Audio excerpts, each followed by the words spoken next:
Hey, conspirators, it's me, Amanda, with a quick update for you. Come see us live in Portland, Oregon on March 23rd, 2025. Spirits will be doing a live show with Join the Party. Julia and I will be in both halves of this live show, and you get 2 live shows for the price of 1. We are incredibly excited, and we want to see you there. Come on over to spiritspodcast.com/live to check it out and get your tickets now.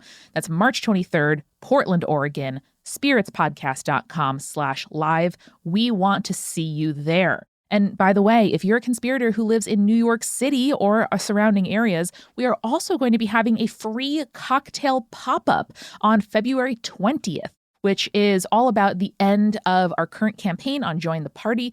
Julia and I will be there. Eric will be there. It'll be fabulous. And a listener of Join the Party is theming incredible craft cocktails all around the Join the Party plot. But I'm mentioning it here because, number 1, if you want to come hang out with me and Julia, great place to do it. 2, totally free, just RSVP at the link in the description. And 3rd, I think if you listen to the show, you want to have a craft cocktail or mocktail. We have NA options as well. So come on through and see us. One more time. Portland, March 23rd. New York City, February 20th. Links in the description. We hope to see you there.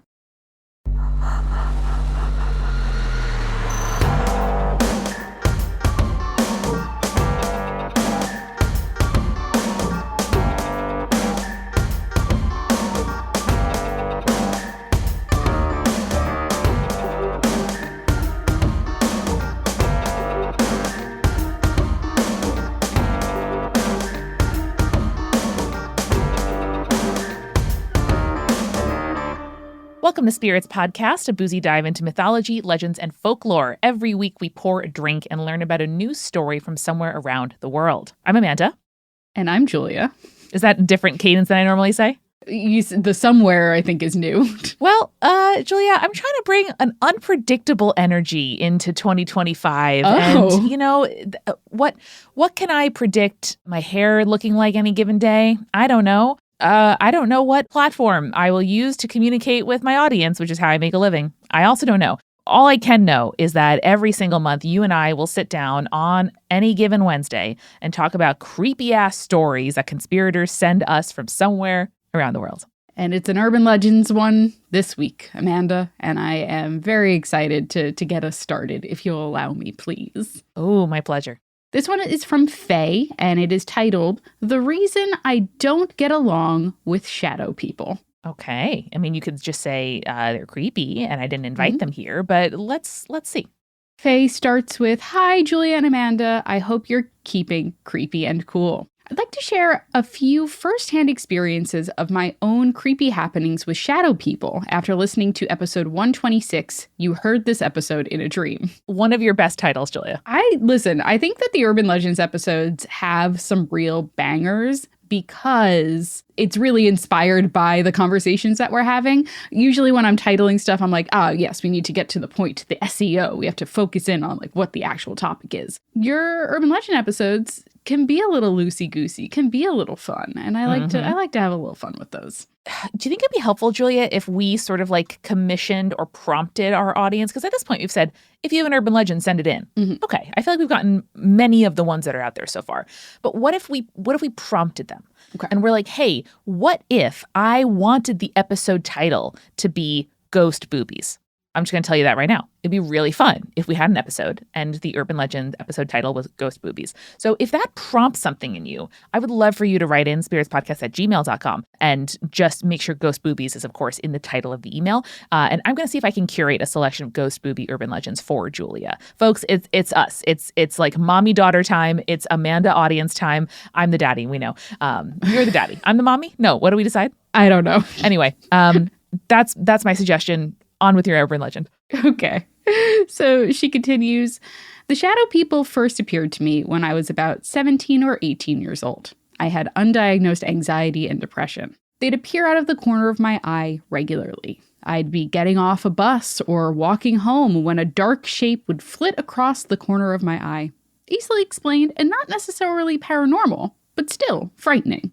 I don't know if it's easily explained. Personally, I don't know. Maybe you have a good explanation for it, but I don't know. All of this is not easily explained to me, which is why you are writing into Spirits Podcast. Then There was a time where several were outside of my house, and I distinctly remember that they did not flit away when I looked at them. That's like a real vision. Yeah. One day, I was walking through my childhood home, and I saw a large man staring at me through the front door. He was completely dark, wearing a wide-brimmed hat, and had no discernible features. So you were close enough to see the model of hat, not close enough to see any face? Well, she also continues, he was also behind frosted glass, backlit by the sun. Sure. So maybe that is why the discernible features were not quite discernible. I am picturing just a face that's smooth, and I hate it. Yeah, fair. Very slender man of you. I appreciate it. She continues, I know it wasn't a real man on the other side of the door. I froze. I felt exposed and terrified. I don't remember how he disappeared or what I did except calling my boyfriend completely scared. Things calmed down, and we chalked it up to my mental state at the time, and I thought maybe they were hallucinations or something. Only I'm now coming to realize that there was something else going on all along. What's this something else? My partner and I bought our first house several years ago. We enjoy sitting by the fire pit with a drink in the evenings. Sometimes I see shadow people through the windows when I look back at the house. Wow. Okay, real talk, Julia. If you saw some shadowy figure behind the window of your home when you were outside of it, would you go back in the house? I think I would wait outside until I saw the figure again. And then if I didn't see them for like 20, 30 minutes, I would creep back in, perhaps. I am team investigate. I like to go figure it out. If I hear something in the middle of the night, I'm getting out of bed and figuring out what it was. It's worse. Crazy. I know. It's worse for me not to know. But in this situation, I would go to a neighbor's house and not come back. I would go to the bar, not come back. And I would wait until my husband was home or somebody else to walk through the house with me. Yeah, I think that's the question is like, am I alone when that happens? In which case I would call Jake and I would... Oh, yeah. No, you're alone outside watering the garden. You see a shadowy figure inside your home. And like, probably I would instinctively go toward it to be like, is something happening? Does someone need help? Is someone trying to rob me? Like, what's happening? But as soon as you described that, I was like, oh, this is the clear-cut situation where I would not want to go back in my own. Yeah. No, I would definitely call Jake and I would be like, hey, I thought I saw someone. I'm not 100% sure I saw someone. What do I do? And he's like, I'll be there in 30. Yeah. All right. Faye continues, I've always felt like my house has a presence, though, albeit a friendly one. I even had a vision of me taking a baby upstairs during our first viewing, like the house was saying, pick me, pick me. Oh, which is actually kind of sweet. Like you envisioned your future in this house, which is very nice. Yeah. This presence prompted me to open my mind a bit, and now I've been practicing as a witch for almost a year. I'm also feeling a lot better, and I am no longer suffering from my depression. I've started seeing the flitting in the corner of my eye, and I've been wary of it. I'm noticing that these things don't feel like the house's presence, but they have been here for a while. I'm not the shadow people's biggest fan, and I'd rather not experience a repeat of Mr. Hat. But I've been doing some research and did a full house cleanse because a relative brought in some bad energy, so I was killing two birds with one stone. I was brushing my teeth the night after the cleanse and felt like something was creeping up. I turned around and nothing was there, but it felt close. I left the bathroom door open, which is a thing it doesn't like, so I poked my head out. Peeking around the top of the stairs was a shadow person, head poking around the corner and hands holding onto the wall, like fucking Scooby-Doo, like, ooh? Ooh? Somehow for me, a blob-shaped shadow man person is way less scary than one with fingers. Somehow, Julia, that's the detail that I was like, a whole ass shadow hand? No, thank you. Shadow blob, we can deal. Shadow digits? No. It's because then the fingies can touch you. Yes. And they can move stuff. It's like watching an animal use a tool. I'm like, no. That's for me. Like watching a raccoon wash its food, yes. You know? Yeah. It's like respect, but also I don't want to cohabitate with you. Raccoon, get out of my house. You too, shadow person. Humans have so little. We just have our houses. So Faye continues, I blink and look away to check that it's still there, which is my litmus test. Yep, still there. So I take out the toothbrush, point it at the damn thing, and sternly say, no! I go back into the bathroom, close the door, and go back to brushing my teeth. So far, I've only seen one, but I've asked them to leave, or else I'll be fetching the sage. I'm going nowhere. Solicitor's fees are too expensive. Mm-hmm. That's all I got, folks. I'll keep you updated if anything further happens, although I really hope that nothing does. All the best, Faye. Faye, I highly, highly respect how, like, looking at a dog, considering snatching something off a kitchen counter, you just point your finger and say, no. No. It's the best way to do it, honestly. We've learned that politeness works, but also, like, firmness works with ghosts. So, yes, exactly. It was a good idea.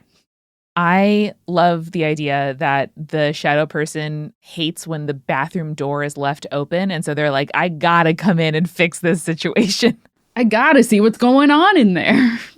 One of my friend's cats is obsessed with like drinking out of the toilet bowl. And so you have to leave the bathroom door closed at all times.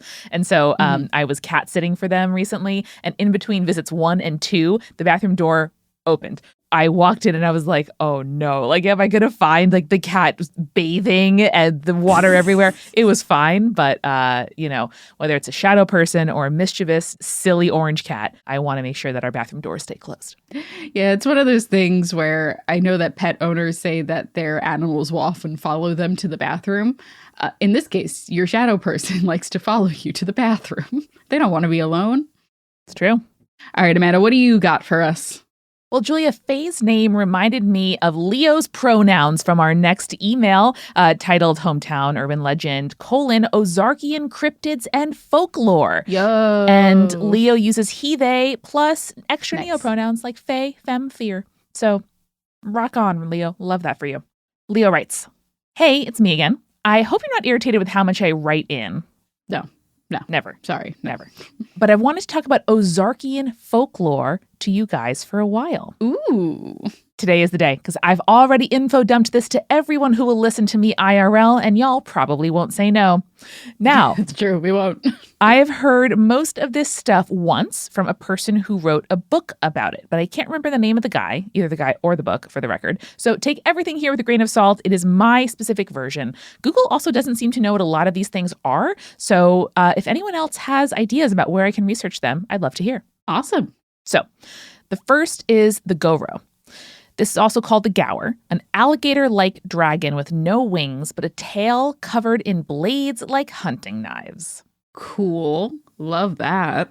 Leo says this is probably the most well-documented of the Ozarkian cryptids due to an article published in the Arkansas Gazette on January 31st, 1897.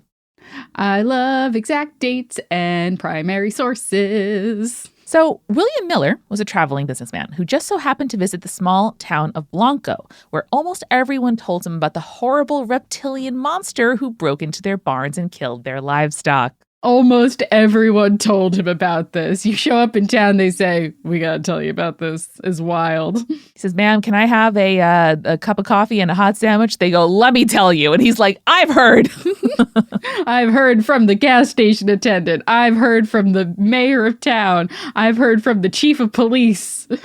Mm-hmm. Our friend, Billy Millie, decided immediately to do something about this monster. Okay, interesting. He gathered a large group of men from the town, around 35, which is a large group for a small town, damn, and armed them all with shotguns. Cool. They marched bravely into the woods and came across a cave, which they waited outside of until the Gaurau slowly made its way out. As soon as they saw the thing, they opened fire. It died pretty quickly, obviously. 30 shotguns, it's a lot of power. Where did they get 30 shotguns? That was also kind of wild. They brought it back to town and showed it off like those assholes with the deer carcasses mounted on the backs of their trucks before having it taxidermied and sending it to the Smithsonian via the United States Postal Service. Okay, sure. Now I should probably mention, the Smithsonian claims to have never received any such an artifact. And despite the article claiming William Miller was a well-known businessman in Searcy County, this is the only record we have of a man by that name, is this story. Okay. I'm Listen, why does this feel suddenly like we're like, USPS had it again, you know? No. The USPS got it there on time. They were probably better funded in the 1880s than they are today. But I don't know. Listen, the thing is, Julia, it was so easy to lie in the past. Yeah. I'm obsessed with how easy it was to lie in the past. You could go to a different town or county and be like, not only is it 15 minutes ahead of the last town here, because we don't have regimented time zones yet, but also you can call yourself whatever you want. I could just go and say I'm a doctor. You can say whatever you want. Whatever I want. They might say you're a woman, and then you say... They might point that out as a problem, but yeah. Leo finishes, I'll include a link to the article since it includes a sketch of the creature, and I could never dream to describe exactly what it looks like. So, Julia, could you take a stab at telling me what this creature looks like? So, have you ever seen those medieval drawings of cats? Yes. Where they just kind of look like a person? Yes. So it's got the body of that, but there are scales drawn on.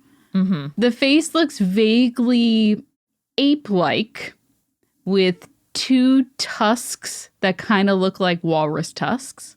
The feet are proportionally way too big for this creature and have very sharp, long claws, about as long as the tusks on each individual little toe.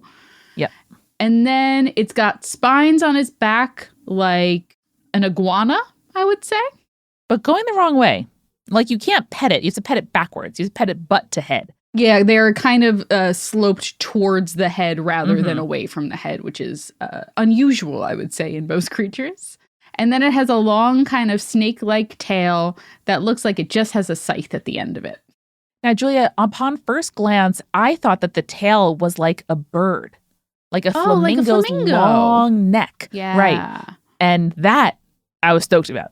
Just a tail with a scythe at the end? Hate it. Yeah. Bad, I would say. Bad. Well, that's the Groro. Let's see if anyone else in Arkansas or the greater Ozarks has heard of this creature. I hope so. Too. I hope so. So Leo's email goes on. It shouldn't be a surprise that this isn't the only story with a Gower, though it is the only one I know that could actually really potentially be true. The second story I'm going to tell is from a subsection of fairy tales called the Jack Tales, which are usually about a slightly spunky, noble young man named Jack who goes to a new place in some sort of peril. He fixes the problems and returns home more prosperous, just like Jack and the Beanstalk, which follows this formula so well that the area of Illinois my dad is from has literally the same story, but with a cornstalk instead of beans. That's really funny. It's very funny.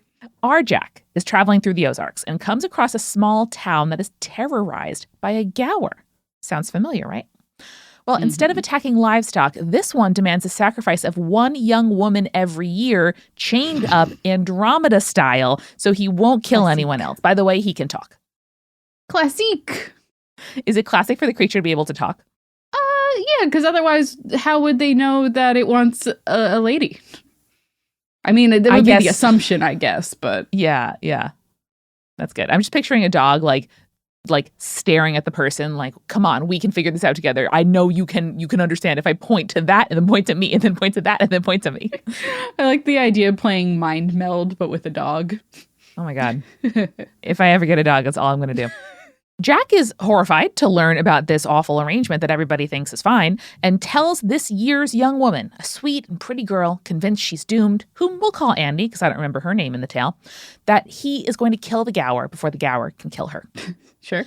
On the day of the sacrifice, Jack posts himself up on the outskirts of town and waits. Takes hours for him to even see the Gower coming in the distance, and Jack is really surprised by how slow the creature is. Takes another 15 minutes for the creature to be seen fully. And this story is why I called the Gower an alligator, because that's basically what it is here, even though the newspaper sketch looked so different to the alligators we know. This Gower is muttering about how hungry he is, and once he's close enough, Jack jumps him and starts a fight. Cool. Now, the Gower is too slow to do anything but swing its dangerous tail, which Jack dodges and, from his quick thinking, manages to slay the beast. He then runs to Andy, unchains her, and has a little kiss. Oh, a little kiss. They leave town together to do more good and cool stuff and probably get married or something, IDK. Cool. This does have some roots for me of just like be safe around alligators. Like when my grandparents moved to Florida and we were starting to visit, people were like, okay, like the mouth is scary, but also the tail. Like don't think that if you're approaching from the back that's better, or if like the head's radius is important because it's the whole body that's a problem. So that made me think like, I wonder if there was some amount of wisdom encoded in the folklore as there so often is. Yeah. We're also a generation that grew up with Steve Irwin. Yes. So I think we all like had real theories about if I ever came across an alligator or a crocodile, I know exactly what I'd do. I have one of those big rubber bands. I'll be fine. We can do it. It's fine. Don't worry about it. So Leo also included a number of other Ozark cryptids and folklore. I'm just going to run through them real quick. Some of these were extremely fun. And I see why it's hard to Google because it sounds like I hear just like a person with an Ozark accent saying it, and I don't know how to spell it. So first was the Snicklehoopus. This guy looks like a cross between a lizard and a wallaby, and at the end of his tail, there's a big spiky ball. You might be thinking this is for attacking people, but actually, it'll spin around and throw the tail out so hard that he flies through the air. That's amazing. Amazing. There's the high behind, a large mammal whose back legs are 4 times the length of its front legs, and they're mostly peaceful. Have you talked about this in a live show, Julia, or was that the goat that has like one side short, one side long?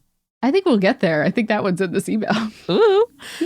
There's the hide behind, the carnivorous cousin of the high behind. I'm saying high versus hide. High, H-I-G-H, and then hide, H-I-D-E. So the hide behind is incredibly tall and thin and hides behind trees stalking its victims. Oh my God, that's terrible. No one's ever truly seen one, at least not anybody who lived. Gravity Falls made a short about it during the hiatus between seasons 1 and 2, and I gotta tell you, that shit holds up. It's terrifying. It's very scary. There's the Wang Doodle, also known as the King Doodle. You probably know this dude as a monster who eats Oompa Loompas in Charlie and the Chocolate Factory. But in the Ozarks, these are 10-foot-long collared lizards who are mostly peaceful but incredibly clumsy, so he knocks down a lot of the trees in the glades. Aw, little guy. I love him. I recommend. I really relate as somebody who is also big and slightly clumsy. And then, Julia, there is the Snoffus, which Leo says is their favorite guy. The Snoffus is a giant white deer with flowering dogwood branches for antlers, and sometimes even they have wings. My dream. When they do have wings, they can fly, but when they don't, they can still jump a very high. Snoffuses weigh basically nothing and enjoy running through the tree tops like squirrels. They breathe blue haze, which is why the Ozark Mountains look like they're covered in a bluish filter in the fall and winter. Whoa. Seeing a Snoffus is also an omen. Seeing him once is a joyous thing, as it means several things are going to go wonderfully for you. The second time, however, sets an intense discomfort and paranoia into you. Uh-oh. For the third time you see the Snoffus is the day you will die. I simply would never go outside again. I'd see it once and be like, incredible. Oh my God, amazing. I'm walking on sunshine, baby. And then as soon as time 2 happens, you're not going to catch me outside again. I'm a hermit now. I'm a hermit now. Sorry. I'm a hermit now. I could think of less beautiful places to be a hermit because me and the Ozarks are never seeing each other again. A few more here, Julia. We have the Gesticutus, a giant black bird with wings estimated to be 40 feet long, mostly referenced as a bird that steals cattle and leaves behind 10-foot-long feathers. Oh my God, can you imagine that? That'd be really cool. There's the Philly Lou crane, a long-necked bird who flies backwards and upside down. Hell yeah. That seems like someone got high, saw the reflection of a bird flying in the pond, and was like, yo! This bird, it was flying backwards and upside down. Yep. There is the Gollywampus. That's the kind of folklore I'm looking for here. Mm-hmm. A large aquatic panther, generally a mossy green color. They're very fast but can't turn very well. So on the off chance one is chasing you in the water, just turn a corner in the river and it'll ram itself into a mud bank. Happily, they won't attack unless provoked. I think that one is actually a Native American story originally that definitely got like adapted into the folklore of like the lumberjack tall tales and also like Ozark traditions. Just 4 more, Julia. We have the Stone County monster, Bigfoot, but it's a mountain lion. Leo says, my grandfather told me all about this. Love that. There is the painter, literally a mispronunciation of panther, who's basically the big bad wolf. Mm-hmm. If you don't open the door for him, by the way, he will come down your pantry. So I guess you have to be hospitable. Mm-hmm. And then my favorite too. There is the hoop snake, a snake with a big horn on its head that moves around by biting its tail and rolling like a wheel. If it starts chasing you, run down a hill past a tree. And because it can't see very well, the horn will get stuck in the tree trunk. That's really cute. And then your friend and mine, Julia, the side hill hoofer. Yeah. This is, of course, a donkey. Sometimes a goat, sometimes a donkey, with differently sized legs on each side of his body. So either the left or the right will be shorter than the other one. To deal with this, they can only live on hills. And when two side hill hoofers meet walking in opposite directions, they fight to the death. There's no other way. There can only be one. There can only be one. They can't be like, do the shuffle of like, oh, to the side, oh, you to the side, oh, like, let me go over, under. Nope. Fight to the death. My assumption was going to be they fuck, but fight to the death also works. And then make offspring with equally sized legs. Yes, exactly. You're like, oh, that's how we get regular donkeys. Mm-hmm, mm-hmm. I like that a lot. This reminded me, the idea of them seeing each other and then fighting to the death, of something that happened a lot when I worked in finance, and I worked in like Midtown Manhattan with mostly men commuting at the same time in the morning, where if a man was walking toward me holding an umbrella and I'm almost 6 feet tall and the man was not 6 feet tall, they would raise the umbrella up. So I had to like duck under it. But if the man is 5'5" and I'm almost 6 feet tall in my shoes, yes, the person with the smaller umbrella should hunker down, or the person who's lower should pass under. But no. This was some kind of like fucked up measuring contest of you know what. And so they would have golf umbrellas, which are meant, by the way, for a caddy to hold over a golfer and their bag. You don't need that in the middle of Manhattan, Nick. No, Nick. Or they would simply raise it up and then it would be like on my eye level and I'm like, and I have to like duck under. It's like that study where they said if you have two people walking directly towards each other in the sidewalk, it is almost always the woman who will yield instead of the man, because it's like some weird fucking power dynamic thing. Yeah. And so I purposefully always stay. You don't yield. Focused up. I don't yield. That's incredible. I would consider fighting to the death next time somebody with a gigantic golf umbrella just like barrels toward me at eye level. Otherwise, I think we should all throw off the yoke of the binary gender system. Worth considering. It hurts to be poked in the eye with an umbrella, Julia. And that's why gender's a social construct.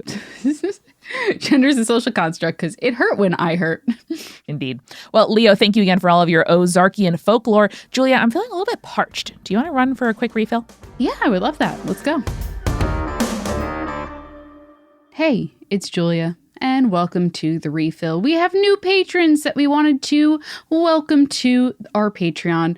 Thank you so much to Milo, Marissa, and Mika, all M names this week. Thank you so much for joining our Patreon at patreon.com/spiritspodcast, where you get really cool rewards. I say it every time I do this part, but get stuff like ad-free episodes, or recipe cards for every single episode, or bonus Urban Legends episodes, and so much more. And we might have some new Patreon rewards coming your way, so stay tuned for that. And thank you, as always, to our supporting producer-level patrons, Alicia, Ann, Hannah, Jane, Lily, Matthew, Rico Like, Captain Jonathan, Malachi Cosmos, Scott, Will, and as well as our legend-level patrons, Audra, Bex, Chibi Yokai, Michael, Morgan H., Sarah, and BM Up Scotty. And again, you can join them by going to patreon.com/spiritspodcast. I've got a recommendation for you this week, and that is The Singing Hills Cycle by Nghi Vo. I really love these. It's a series of novellas that are out right now, and with a new one coming this year. And it was a great start to my new year reading all of these, and they're so like beautiful and based in folklore, and also kind of incredible in the world building that they do. So check that out. That is The Singing Hills Cycle, and you can find the link to that in the show note description. Also, hey, do you feel like social media is kind of all over the place right now? I know I do. Are you not sure where to follow your favorite shows? Or are you worried you'll miss out on exciting things from Multitude? Well, we are too. And as our social media landscape changes, we want to make sure that you can always find us. So if you want to keep in the loop with whatever is new at Multitude, sign up for our newsletter. Our monthly newsletter is the best way to stay up to date with what we're doing at Multitude, from news to live shows to articles about the podcasting industry and so much more. So to sign up today, head over to multitude.productions/newsletter. That's multitude.productions/newsletter. This episode is sponsored by Calm. And have you had difficulty focusing lately? I know I do. I feel like I want to spend time with my loved ones. I want to give people the attention they deserve, or like the things that I love, the attention they deserve. And I just feel like I'm constantly spacing out. And things like parenting pressures or work challenges or school commitments or just personal drama can really wreak havoc on your ability to stay focused and productive. And if this sounds like you, I know something that can really make a difference, and that is Calm. Calm is the #1 app for sleep and meditation, giving you the power to calm your mind and change your life. I mean, everyone kind of faces unique challenges in their daily lives, and our mental health is not a cookie cutter situation, right? And that is why Calm offers a wide range of content and programs to help you navigate through life's ups and downs. I talk all the time about how I really love their sleep stories and their sleep meditations. I am a well-known insomniac, and I love putting one of those on at 3 a.m. when I can't sleep, and it really just helps lull me to sleep, calm my mind down, haha, that's the name, and really allows me to feel rested. But they also have stuff like meditations that help you work through anxiety and stress. They have grounding exercises for when you're feeling overwhelmed. And they have expert-led talks to help you handle grief, improve self-esteem, and care for relationships. So Calm puts these tools that you need right into your pocket and can help you dedicate just a few minutes each day to live a happier, healthier life. Stress less, sleep more, and live better with Calm. And for listeners of our show, Calm is offering an exclusive offer of 40% off a Calm premium subscription at calm.com/spirits. Go to calm.com/spirits for 40% off unlimited access to Calm's entire library. That's calm.com/spirits. Did you know that an estimated 5 billion plastic hand soap and cleaning bottles are thrown away each year?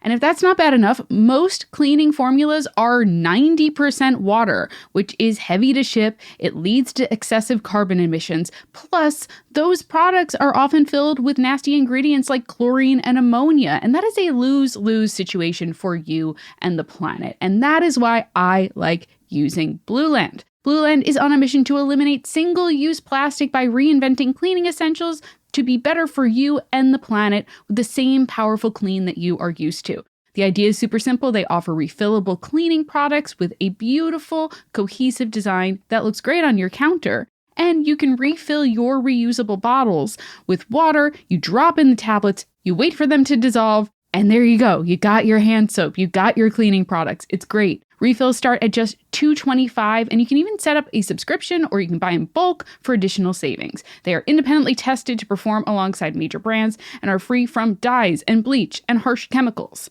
From cleaning sprays to hand soap, toilet bowl cleaner, laundry tablets, all Blueland products are made with clean ingredients that you can feel good about. And Blueland is trusted in over 1 million homes, mine included. I'm a huge fan of their hand soaps. I love that I got a big, nice tin from them recently that had a variety of different hand soaps. And not only do my hands feel clean after, but the scents are so good. I really love Blueland. And Blueland has a special offer for listeners. Right now, get 15% off your first order by going to blueland.com/spirits. You won't want to miss this. Blueland.com/spirits for 15% off. That's blueland.com/spirits to get 15% off.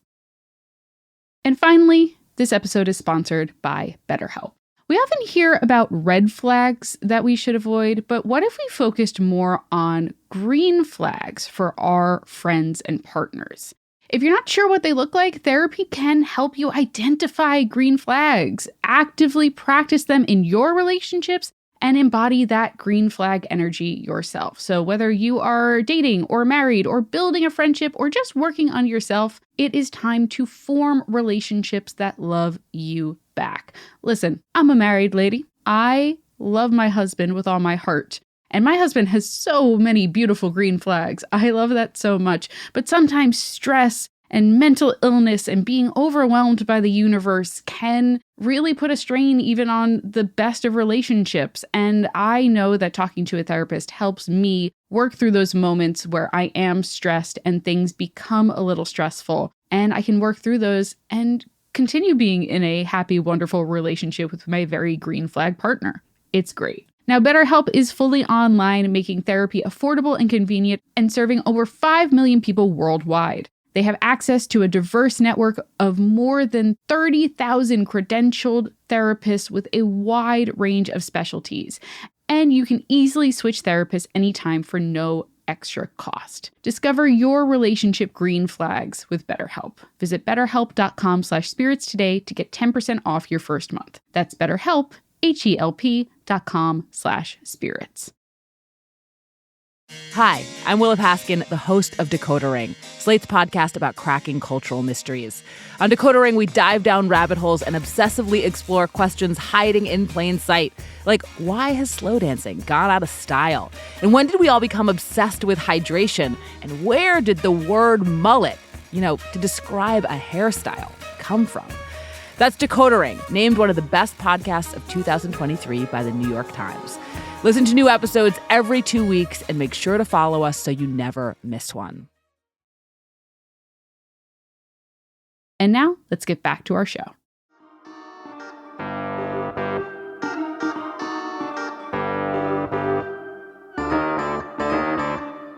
Amanda, we're back, and what have you been enjoying cocktail-mocktail-wise lately? Because I think I've discovered my perfect mocktail. Oh my God, tell me about it. I think you could go either seltzer or soda water for this as the base. Hey, Julia, what's the difference? I don't know. I'm sure those there are the is same one. thing. I don't know. I think one has minerals and the other doesn't. I'm not sure. Minerals and water is a marketing scam, though. I know, but they do taste slightly different. It's not a noticeable difference. It doesn't matter that much. Whatever sparkling liquid you have on hand works, But I do unflavored. I do plain. A full lime. Juiced in there. And then just like 5 or 6 dashes of this tiki bitters that I have. Hell yeah. And that's it. You're ready to go. Give it a little stir. You're ready to drink it. I love that. I have been mixing ginger beer over pebble ice with pomegranate iced tea. Or a hibiscus, kind of depends what I've got on hand, but some kind of like fruity or floral iced tea. Not typically something I love on its own, but if I cut it with something more bitter, like a unsweetened lemonade or a ginger beer, I love that shit. So recently I've been doing hibiscus iced tea and ginger beer, maybe a squeeze of lime if we have one lying around, but so good. Yeah, and if you wanted to try either of these as alcoholic beverages, I would say any kind of rum for mine added to it. Perfect. Yeah. And I love a tequila and mezcal. I think that would be a really good addition to a gingery floral drink. Hell yeah. Love it. All right, Amanda, I have one here from Jeff, him, who has titled his email, Always Bring Snacks for the Fae. Good idea. Tell me why. There is a beautiful hiking trail in Michigan that runs along the Manatee River. Apart from the gorgeous views and the dispersed camping, one of the great things about it is it's hard to get lost. The trail is well marked, and even if you lose it, you're always bordered by the river to the west and the highway about a mile east. So even though it feels like wilderness, you can tell direction and know how to walk in a straight line, so you can always find the trail again. One summer I was hiking along this familiar path, enjoying the sun and the bird song, a little before noon, when I realized I hadn't seen a trail marker in a while. Good realization. No worries, I thought. I'm still on a clear path. But as I hiked, that 4-foot wide path shrunk to 2 feet. And then 1, then to a deer track. And before long, I look around and realize I'm in the middle of a swamp. Wow. A swamp that shouldn't be here because this trail is all dunes. Oh, no. I briefly consider backtracking, but that would mean going back the way I came for an hour or more, and I knew that if I walked due west, I would have to hit the trail or the river in half an hour or less, right? I check the time, look at the sun in the sky, and I walk west. For an hour. How have I not hit the river? I check my compass to make sure that my sun reckoning was correct and walk for another hour. No. No river. Another 30 minutes. Still nothing. I check the GPS on my phone. It can't seem to find the satellites. Apparently, I'm not anywhere. Oh boy. This is like the liminal space of a hotel ballroom, but with a lot more mosquitoes. This is a real Blair Witch situation that's happening here. Oh, baby. By this point, I'm tired, confused, and viciously being attacked by mosquitoes. The sun is getting lower in the sky, and I've spent most of the afternoon being lost. So I stop and think, could it be a navigation problem? Did the river just up and move? And then it hits me. More than anything, this sounds like all the stories you hear on spirits when you're being fucked with by the fae. Yes. Yes. So I say out loud, I get it now. What a hilarious prank. You fair folk really got me. And in thanks for the laugh, I want to offer you this. And I took out some dried peaches from my backpack and placed them at the base of a tree. That being said, I would really like to get back to the trail. Do you think you can help me out? Mm-hmm. Mm-hmm. And then I turned west once again and I started walking. In 5 minutes, I ran into the trail right next to the river. Thank you. You're welcome. Absolutely pristine behavior. I love this, and I love that it was a preserved yet sweet food because we know the fae love some sweetness. Out of curiosity, I pulled my phone out to see if the GPS was working again. It was. But that's when I saw the time. It was morning, just before noon. By the GPS, I had walked south about 5 miles, but by the clock, it had been about 12 minutes. And Amanda, that's the end of the email. No! No! I can't believe I jump scared you with it, and that's the end of the email. Oh my God. Time loss, dude. That's wild. That's pretty wild. Okay. That's a good prank. I have certainly been in situations where I'm obviously every day playing Pokemon Go. And sometimes if you lose reception and then the phone is trying to find it again, the GPS will kind of be like it'll bounce all over the place until it finds where you are. Yeah. But 5 miles worth? 5 miles in 12 minutes. It's truly just impossible. That is impossible. I don't have an answer. I think my question that remains is, Jeff, are you okay? Are you okay, Jeff? You okay?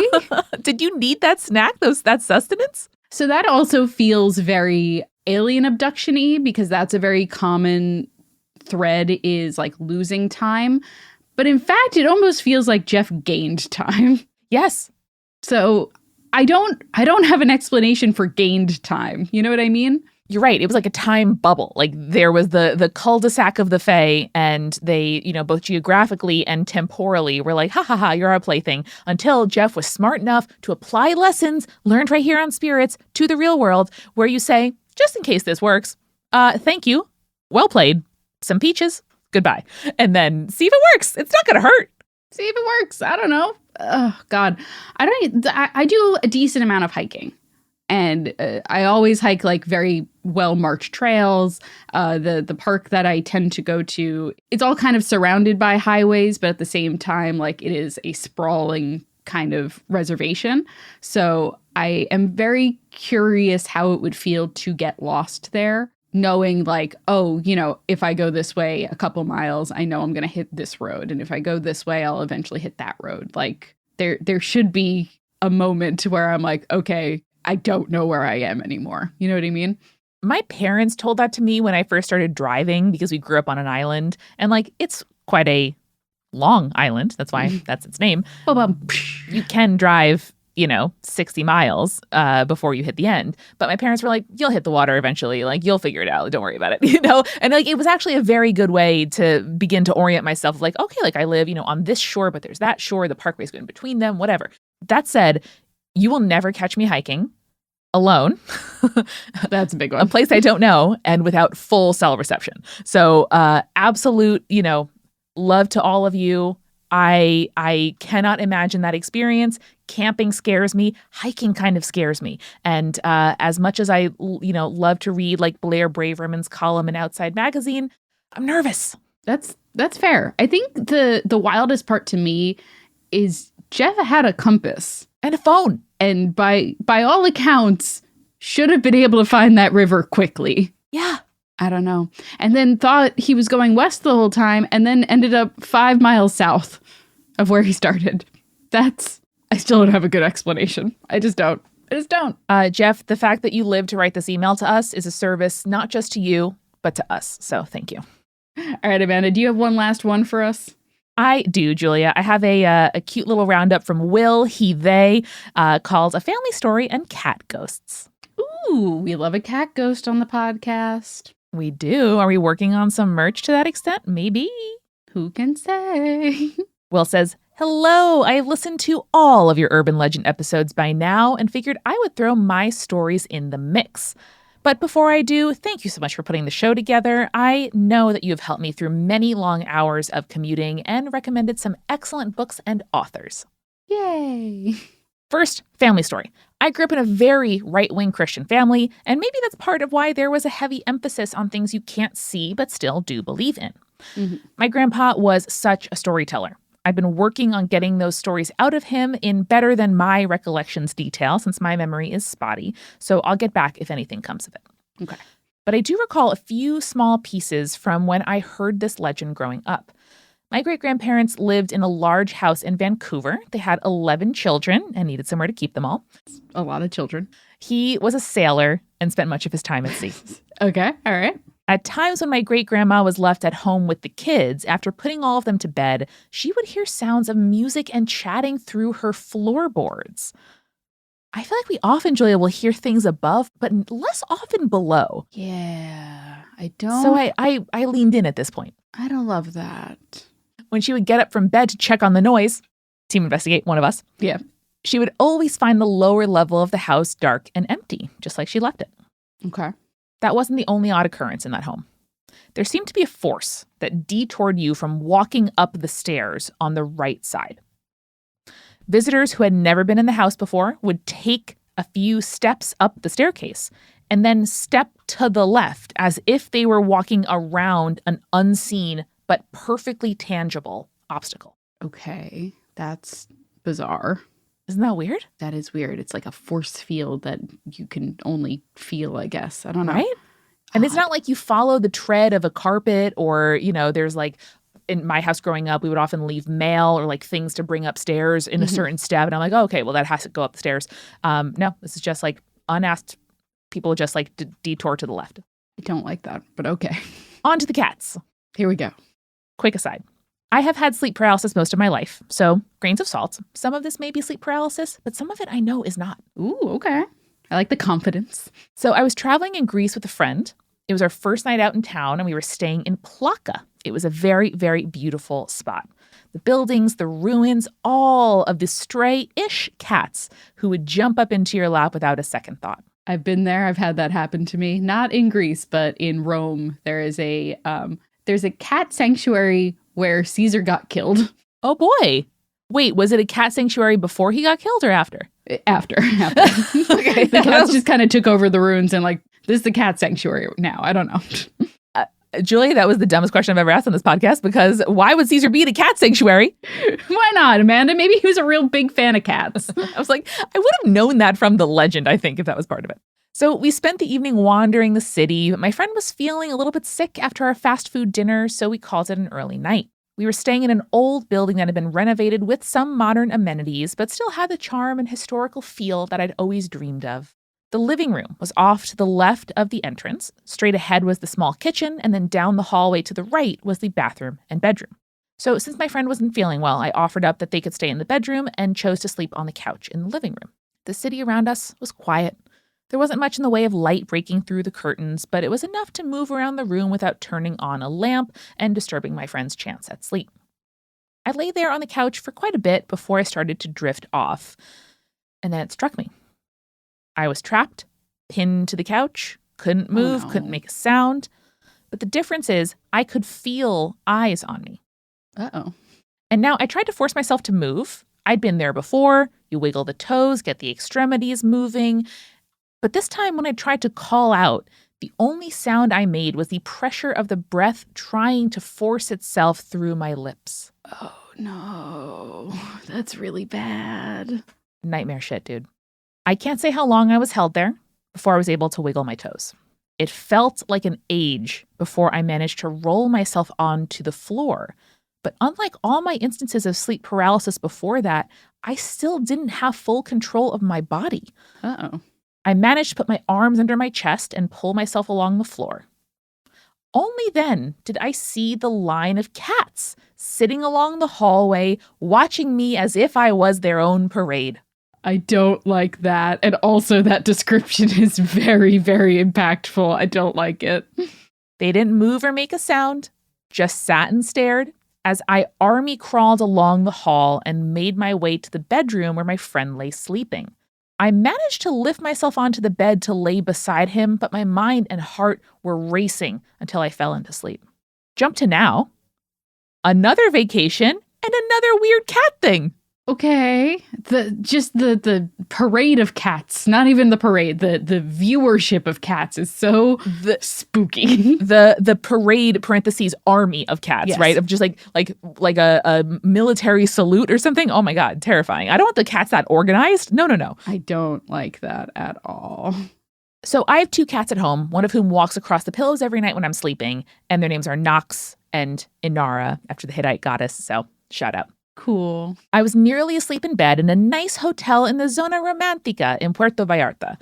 There were some unfamiliar noises, as there always are in a new place, but these sounds were enough to keep me from falling right to sleep. Mm-hmm. I'd pulled the blankets up over my head to try and drown them out, but as I was nodding off, I felt something small leap up onto the bed and step across my neck. Oh no, not the neck. There were 4 little feet, one after the other, the exact same cadence with which my cat would walk across my pillow, right across my neck. I froze. I was in Puerto Vallarta, and I couldn't understand what I was feeling. I nudged my partner, but he was sleeping, and I felt the pressure on the blanket cross the bed and then disappear. Because I didn't see or hear anything else that night, I just went to sleep. And in the morning, I asked my partner if he noticed anything strange. He said he hadn't, and I must just be thinking of our cats at home. At this point, it's muscle memory. Yeah. So, not sure if my cats followed me or if I encountered a new ghost cat. But thank you so much for your podcast, and I'm going to look forward to writing in with a few more stories from the houses I lived in growing up and the weird things my siblings and parents and I saw there. Stay creepy, Will.